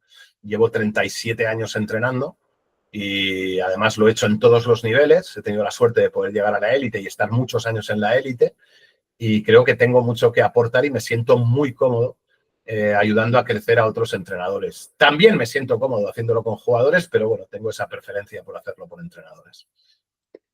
Y de ahí surge, o vamos, en parte surge Basketball Insights. Cuéntanos qué es Basketball Insights. Basketball Insights es mi proyecto formativo. Nació en el año 2014. Me di cuenta, ¿no? Yo ya iba a muchos clinics, a muchas formaciones, que cada vez iba menos gente a esas formaciones presencialmente porque ya se estaba empezando a desarrollar Internet de una forma, vamos a decir, que ya general. Y entonces yo empecé a pensar el hecho que ahora es algo común, pero que hace evidentemente 12 años no. Es el hecho de decir, oye, ¿y por qué no haces clinics online, no? O sea, si la gente ya no se desplaza porque quiere la inmediatez de Internet, ¿por qué no haces un clinic que esté abierto a cualquiera que se conecte en cualquier lado? Y de ahí surge la idea de hacer formaciones online. Es verdad que la primera, en realidad, no fue una formación online, fue una formación solo para 2 alumnos. Esto es para todos aquellos que me dicen que, claro, yo tengo más fácil formar porque había sido entrenador y entonces la gente me conoce.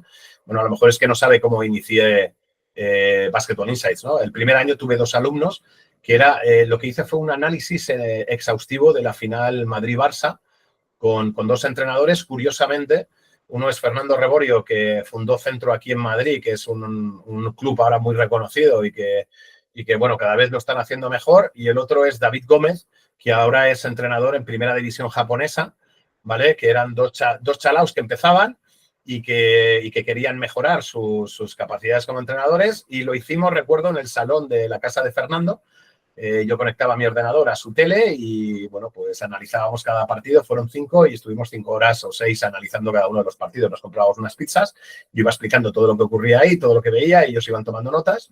Y al año siguiente volví a sacar la misma formación, se apuntaron los mismos 2 y añadimos a un tercero, ¿vale? Esos fueron los inicios de Basketball Insights. A partir de ahí saqué un curso de spacing, fue el primer curso de spacing, el tercer año.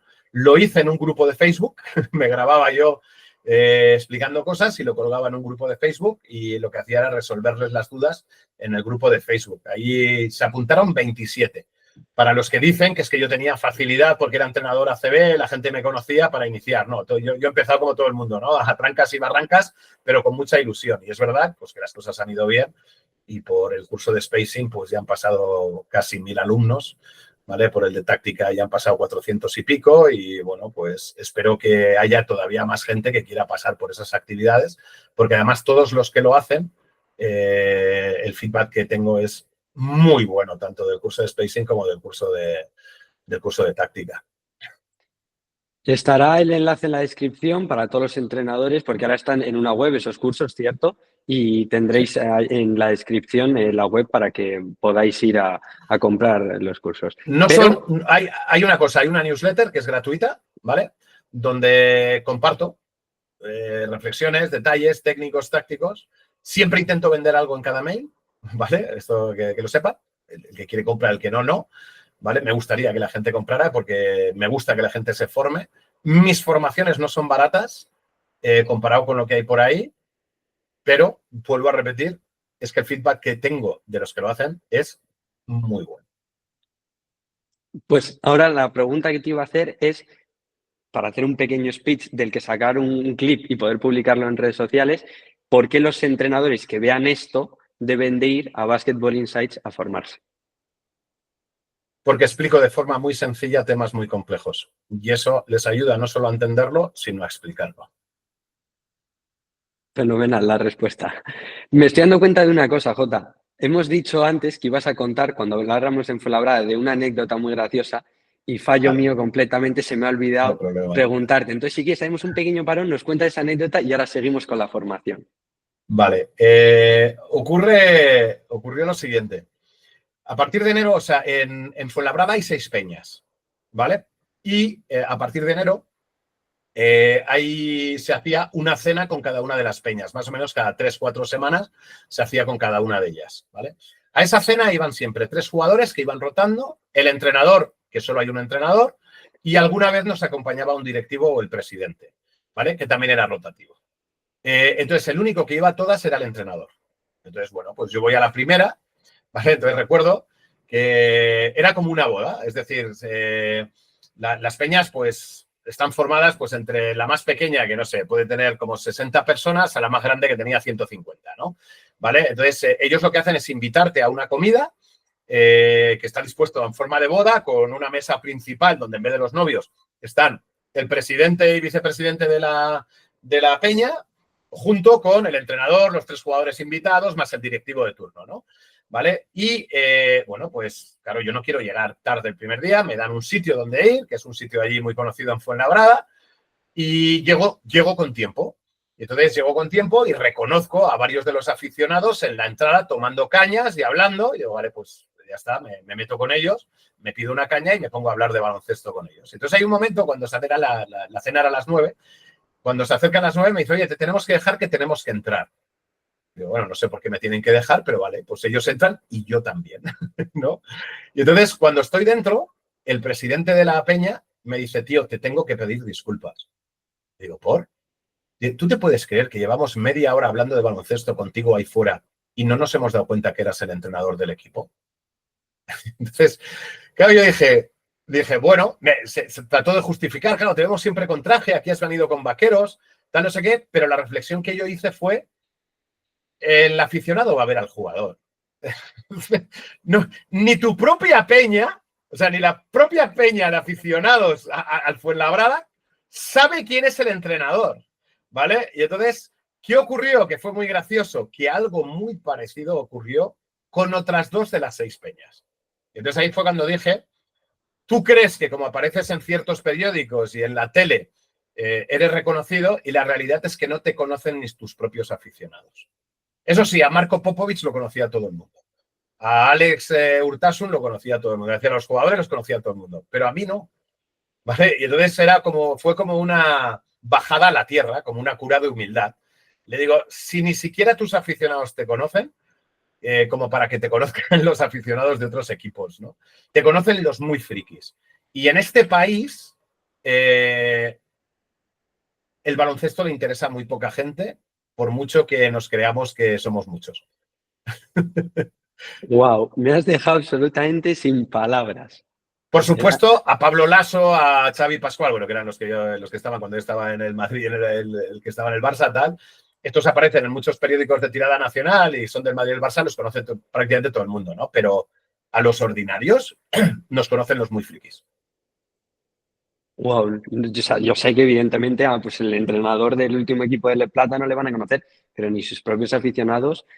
Jamás me hubiera esperado esta anécdota, la verdad. Me ocurrió con 3 de las 6 Ya. peñas. O sea, no de la misma forma, pero pareció, ostras, no te hemos reconocido. Estás aquí saludando, porque yo ¿qué hacía? Yo llegaba y saludaba uno por uno a todos los que estaban. ¿Vale? Y entonces había gente que al principio decía, ¿y este quién es? ¿Por qué no saluda? Hasta que de repente decían, coño, es el entrenador. Eso también habla muy bien de ti, que tienes un camuflaje muy campechano y muy cercano con los aficionados, ¿no? Fue una cura de humildad bestial, de verdad. O sea, fue para decir, vale, no te creas importante que no lo eres.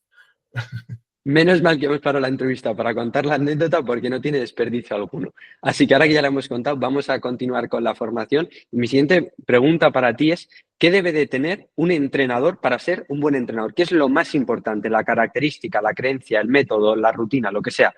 ¿Qué debe de tener un buen entrenador? No lo sé. Hay que tener muchas cosas. Tienes que ser muy bueno en lo que haces para llegar a la élite, si no, no llegas. Luego, por ejemplo, para mí es una falacia, pero bueno, tiene parte de verdad, pero es una falacia en sí misma, ¿no? Que dice que lo que diferencia a un buen entrenador de otros es cómo maneja el grupo. Dice, bueno, porque todos los que están arriba son muy buenos en lo técnico-táctico, ¿vale? Entonces, como todos son muy buenos en lo técnico-táctico, pues cada año destaca, aparte del que tiene mejor plantilla, evidentemente, destaca el que es capaz de conectar más con su grupo, que además es variable. Hay gente que hay un año que conecta muy bien con su grupo y hay años que no lo hace. Hay otros que tienen más facilidad para conectar y demás, pero todos son muy buenos en lo técnico-táctico. Entonces, la gente que dice, no, es que no hace falta saber técnico-táctica para ser entrenador, lo que hace falta es saber llevar a los jugadores. Digo, bueno, entonces, si eso fuese así, Carlo Ancelotti podría llevar a cualquier equipo de baloncesto, ¿no? Y no es verdad. No podría, no sabría hacerlo, ¿no? Lo que pasa que es que toda esa capacidad de conocimiento técnico se le presupone, porque si no, no estaría ahí. Entonces sí que es verdad pues que luego lo que diferencia en cada año a cada uno, pues probablemente sea cómo ha congeniado con su grupo en ese año, ¿no? Pero no podemos descartar lo otro. Sin lo otro no hay nada. ¿Vale? Esto es así. Entonces, ¿cuántas cosas? Hay muchas. Es que hay muchas. Entonces, ceñirme a una no sería capaz. ¿Y cuál es en la que se diferencia y por la que hace especialmente buen entrenador a Jota? No lo sé, yo no sé si soy buen entrenador, he tenido la suerte de poder entrenar ahí arriba, imagino que algo tendré, ¿vale? A mí los jugadores lo que más valoran de lo que han hecho conmigo son los detalles tácticos, ¿no? La explicación de determinadas cosas tácticas, pues hay muchos jugadores que me han dicho, de hecho algunos lo han hecho público, porque se lo he pedido y lo han hecho. Marco Popovich decía, ¿no? No es que no haya tenido muy buenos entrenadores en mi carrera, pero probablemente tú a nivel táctico has sido el mejor. Entonces ahí es donde probablemente la gente se ha sentido muy atraída. No quiero decir que no haya entrenadores que sean mejores que Jota tácticamente, pero lo que han valorado los jugadores de mí es esa capacidad de dar soluciones a determinadas cosas que otros entrenadores pues no se lo explicaban de la misma manera, ¿no? Les ha impactado. Y hay varios que me lo han hecho saber. Santaba, que también tengo porque lo utilizo luego como testimonio, ¿no? Para la gente que se apunta al curso de táctica, Santaba también habla que dice, he tenido muy buenos entrenadores, porque no solo como jugador, sino como entrenador. Y él dice, y Jota es el que más claro lo tiene de todos con los que he coincidido y he estado con gente muy buena. Luego tendré otras deficiencias, seguro. Por eso hay gente que es mucho mejor que yo. Igualmente, tú puedes tener muy buenos conocimientos, pero tienes que ser capaz de transmitirles y una de las Sí, características que tú tienes es la capacidad para transmitir y además a mí he tenido la enorme suerte, el enorme placer de que me entrenaras, aunque fuese un par de entrenamientos en un campamento y también se nota cómo usas la psicología. Entonces, quiero saber si eso tú lo haces de manera intencionada o es algo que va innato en tu forma de ser y de comunicar. hay de las dos cosas. Lo llevo de fábrica y una vez que sé que lo llevo de fábrica lo he potenciado. Entonces, por Y ejemplo, una de las cosas que te habrá llamado la atención, Fabio, es que la forma que tengo de corregir es preguntar. ¿Vale? Es decir, utilizo la mayéutica que se llama en filosofía, ¿no? Esto es algo que lo hago desde que era pequeño. Desde que somos pequeños preguntamos mucho, pero yo desde que enseño, he enseñado a través de la pregunta. Entonces, luego, leyendo, informándome, formándome, pues me he dado cuenta que es una rama de una forma de enseñar que tiene, bueno, pues que eso, que ya lo utilizaban los filósofos 2000 años antes de Cristo, ¿no? Entonces, ¿qué he tratado? He tratado de potenciarla, ¿no? ¿Vale? Pero ya venía de fábrica, es decir, tengo esa facilidad para poder comunicar y conectar con el jugador. Por ejemplo, una anécdota que no te he contado, cuando yo cojo la primera selección, la U16 con la que somos campeones de Europa en Linares, en aquel momento estaba muy aficionado a los cuentos y yo me propuse que en los 40 días de concentración, entre concentración y campeonato, que yo les tenía que contar un cuento todas las noches a los jugadores relacionado con algo que hubiera ocurrido durante el día. Y entonces yo les contaba un cuento todas las puñeteras noches. ¿Vale? Y entonces me di cuenta, haciéndolo, que el cuento es una forma maravillosa de enseñar. Porque tú no cuentas la moraleja del cuento, cada uno le da la moraleja que cree, normalmente es la misma, pero puede tener matices para cada uno. Entonces, cuando tú enseñas a través de un cuento, el jugador se abre, no se protege. Sin embargo, cuando tú le quieres hacer una regañina a un jugador, lo primero que hace, que es lo que se hace en la naturaleza, es poner un muro y prepararse para la lucha. Es decir, si tú vas a regañar a alguien, lo primero que va a hacer es no aceptar la regañina y va a poner un muro, no quiero escucharte. De hecho, cuando echas la regañina a alguien, ¿qué es lo primero que hace? Se cruza de brazos, ¿no? Como el cruzarse de brazos es el síntoma psicológico de que está poniendo una barrera entre tú y él, ¿vale? El cuento elimina la barrera. El cuento es, yo te cuento una historia donde tú le vas a dar una moraleja que probablemente te vas a dar cuenta que es como una especie de regañina, pero que la has aceptado de una forma natural, no te has sentido atacado en ningún momento con el cuento, ¿vale? Y entonces yo explico muchas cosas a través de cuentos. De hecho, fue muy curioso porque cuando volví de ese campeonato de Europa, Adecco había entrado a patrocinar a la Federación Española y me pidieron dar una conferencia para directores de multinacionales que la hicieron en Aranda de Duero y yo decidí preparar una charla, una conferencia contando la historia de la selección a través de cuentos. Es decir, que la propia conferencia fuera un cuento en sí mismo, ¿vale? Y entonces, ¿qué ocurre? Que yo llego a la conferencia y el más joven no bajaba de los 60 años. Y dije, va, ya verás, ahora cuando les empiece a contar cuentos es la que me van a liar. Se me van a echar de aquí a escupitajos. Pues no solo no me echaron, sino que varios de ellos me contrataron para dar esa misma conferencia después en sus multinacionales. ¿Vale? Entonces, bueno, pues sí, tengo esa facilidad para conectar a través de historias, a través de preguntas y sí que es verdad que sabiendo que la tengo, he tratado de formarme cada vez más en ellas. vamos a cambiar de tercio para ir ya entrando en las últimas preguntas. Y son preguntas que hago siempre y que son más o menos breves, ¿vale? Me Vale, gustaría saber, Jota, ¿qué liga prefiere, la NBA o la Euroliga? Euroliga. ¿Cuál es el mejor quinteto de la historia para ti del baloncesto? Que juegue a día de hoy, que no juegue de todas partes. Es que es imposible. Mira, aquí te voy a contar, ya sé que me salgo, pero es que No pasa nada. hay Yo encantado. Simon Sinek habla de juego finito, juego infinito. Ya, eso es un libro que te recomiendo si te gusta este tipo de cosas.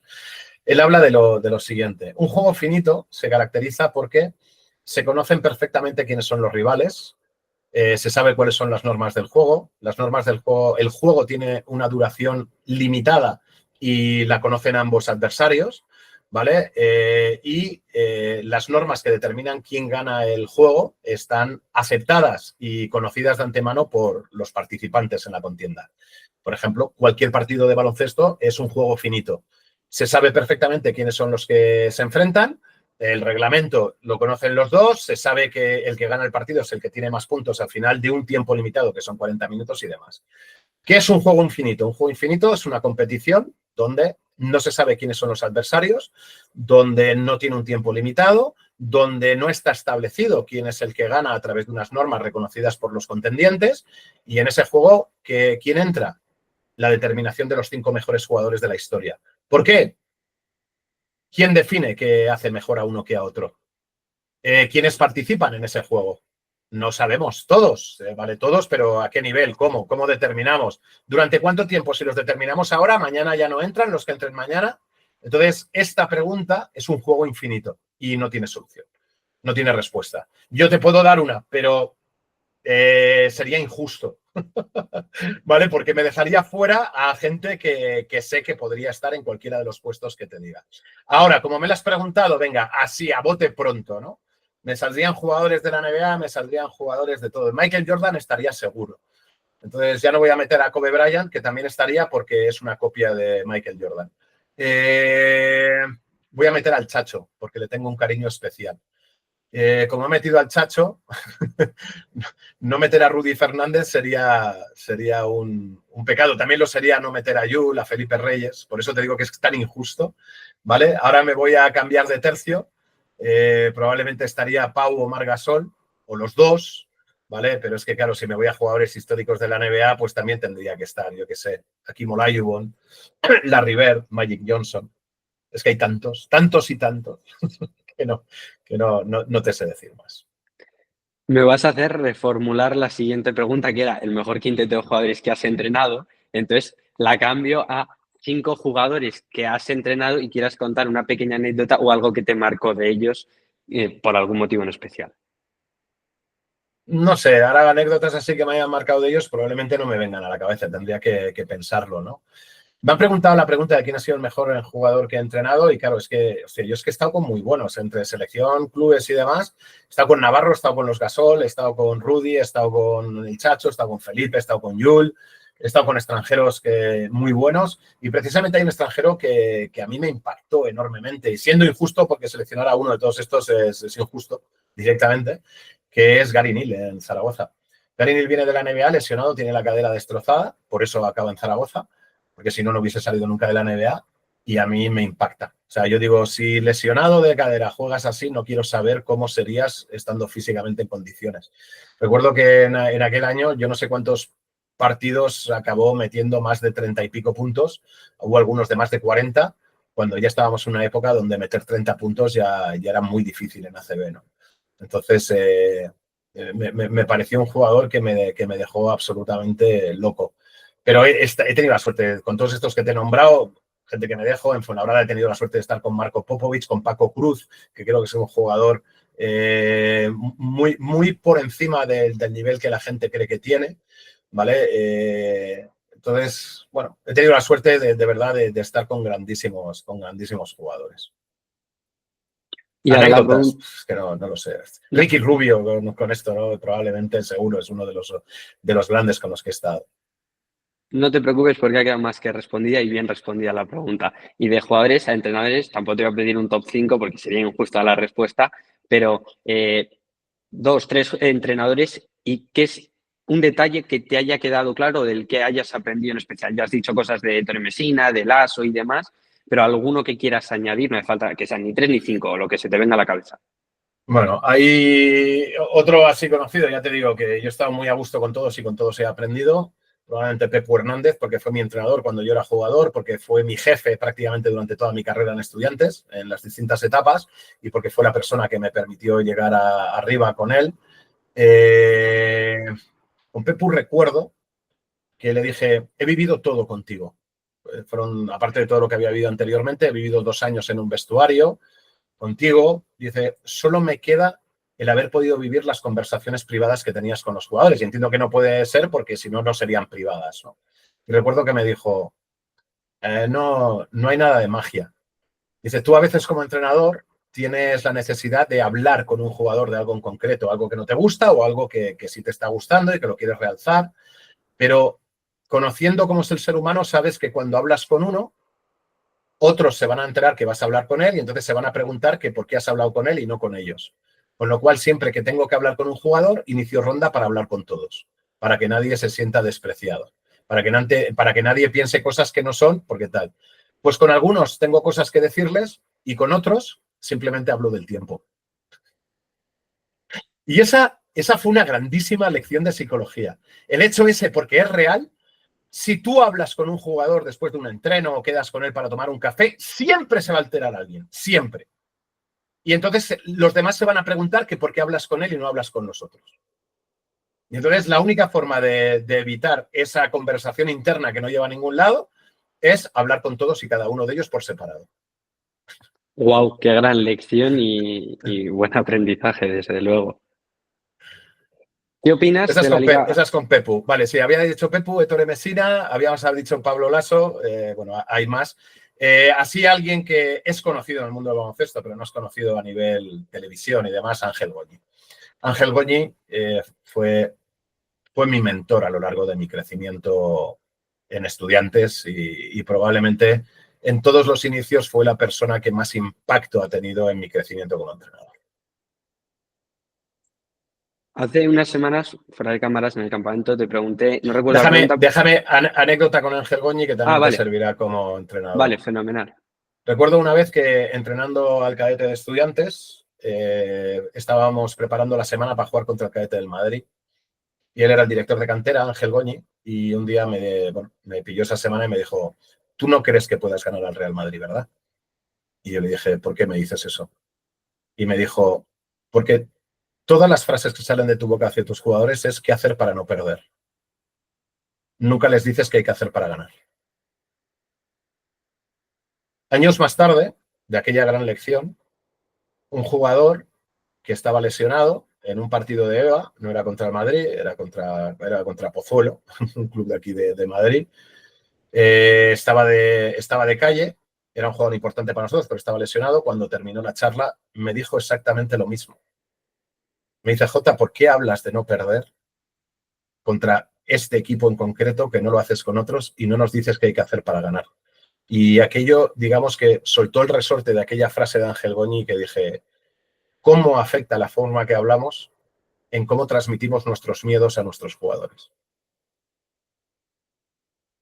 También otra lección de las que hablamos antes de psicología, que va muy ligada a tu forma de entrenar y de comunicar.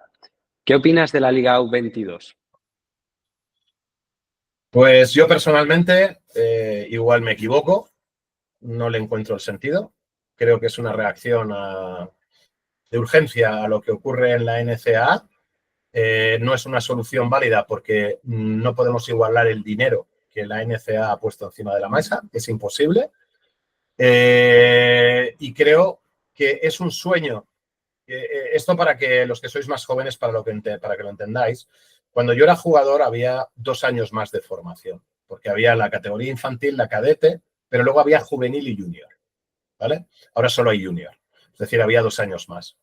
Entonces, siempre, desde que se eliminó la categoría junior, siempre se ha dicho que antes subían más jugadores porque había 2 años de más de formación y probablemente esos 2 años más de formación pues facilitan que alguien llegue más formado arriba. Pero nos hemos olvidado de una cosa que creo que no se cumple ahora. En aquella época había 2 americanos y 10 nacionales. Ahora puede no haber un solo nacional en un equipo, ¿vale? O tiene que haber 4 de formación, pero ya son 4 en vez de 10. Es decir, los puestos que hay arriba para esos jugadores son mucho menores de los que había antes.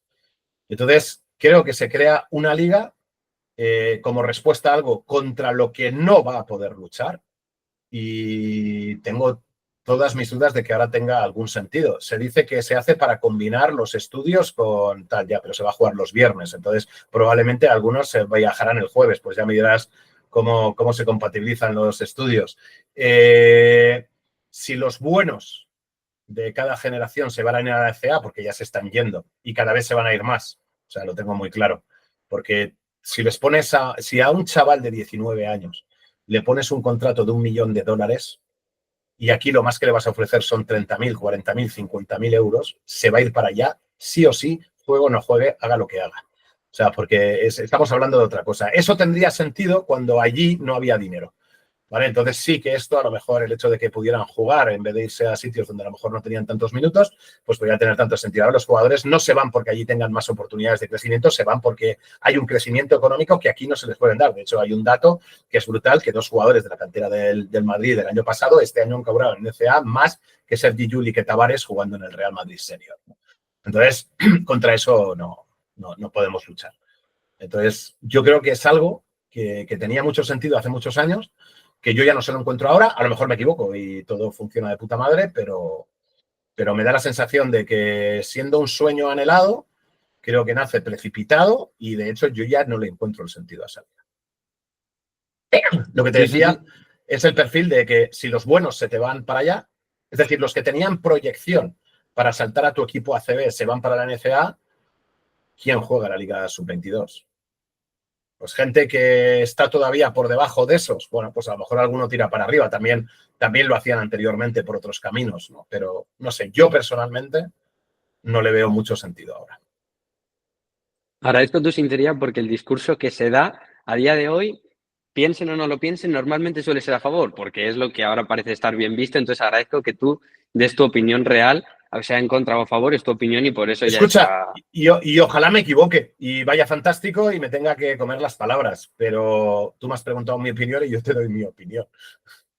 Desde luego, antes de acabar la entrevista, quería hacerte esta pregunta a ti en concreto y ahora ya sí acabo con la que le hago a todos los entrevistados, que es, ¿cuál es el mejor recuerdo que tienes dentro de una pista de baloncesto? Son muchos, pero el primero que se te haya venido a la mente. El mejor recuerdo que yo tengo en una pista de baloncesto es cuando yo era cadete en Estudiantes, no, en Las Rozas. En aquella época no había los físicos de ahora, yo mido un 83, que es lo que medía antes, y me fui en un contraataque, hice un mate y los jugadores del equipo contrario pararon el partido para felicitarme. Porque no era normal ver a un tío de un 83 haciendo un mate. De hecho, bueno, ahora seguro que hay gente que lo hace, pero en mi época no había casi nadie que lo hiciera, ¿no? Entonces lo hice en un equipo de liga de mierda, que se quedaron flipados y pararon el partido para felicitarme de qué pasada, tal. Solo les faltó pedirme autógrafos. Wow, qué bonito recuerdo. Pues cerramos ahora con este recuerdo tan bonito, la entrevista que para mí ha sido preciosa, he aprendido un montón, de verdad, no sabes lo que te lo agradezco que hayas estado aquí compartiendo este rato con nosotros. Espero que tú también te hayas divertido, más que aprender, Sí. pero bueno, que te hayas divertido por lo menos y de verdad es un auténtico placer. Un placer, Fabio. Me lo he pasado muy bien y nada, siempre contar historias siempre me entretiene.